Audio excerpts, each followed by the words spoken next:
So ngayon, magliligpit tayo ng spray. Yung ginamit natin pag-spray. Yan. Yan. So, ay. Ito na lang. Yan.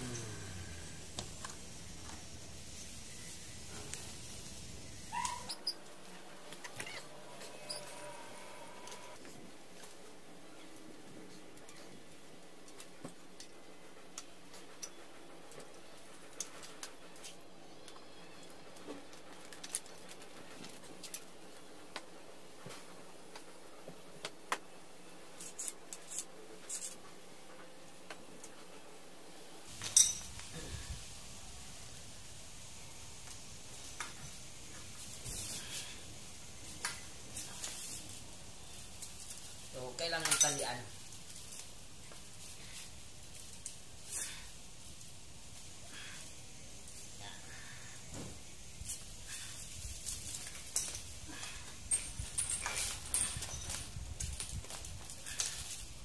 Talian natin.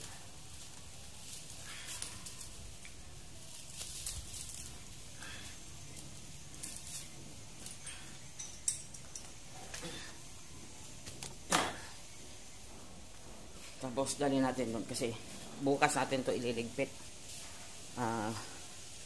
para magawa natin lahat ng yan. Dan bukas ililigpit na natin yan kasi tapos naman na tayo. Saka ang kinuha lang naman natin ay yung yung kailangan sa Christmas light. Ay, Christmas tree pala. Yun. So, pag ganito kasing malapit na ang Christmas, maaga kaming naglalagay ng mga Christmas tree.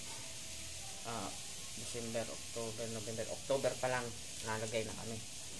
So, kailangan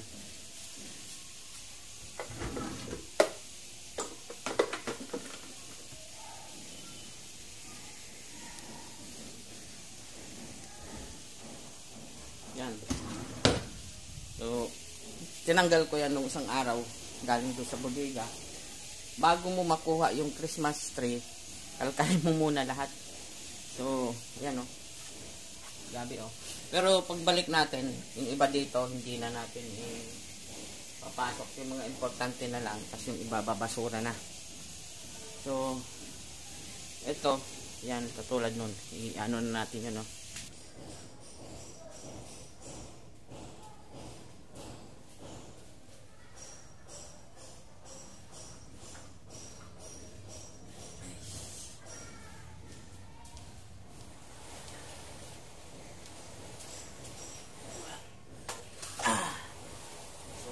Natin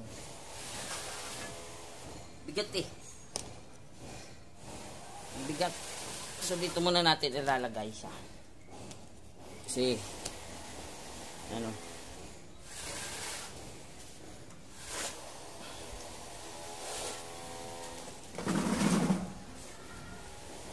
so yan, basta yung nakita nyo yung construction na yan, ayan o.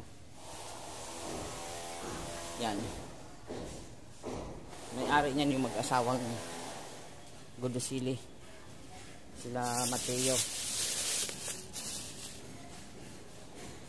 Yun ang yan. So bukas natin. Dito natin dadalhin yan. Bodega. So bago ilagay yung gamit, lilinisin muna natin. Kasi tingnan nyo naman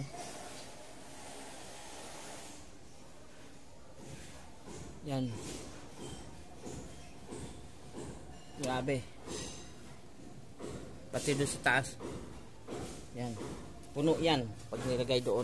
Sobrang dami.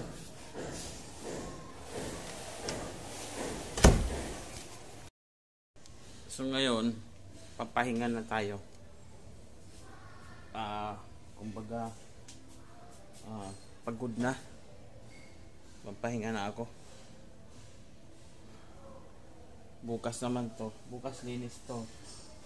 Tapos yung mga Ito yung trabaho ng ano. Kasi dito ako nagtatrabaho, nangangamuhan ako. So, driver. Pag walang biyahe, dito lang sa bahay. So, driver. Lahat na.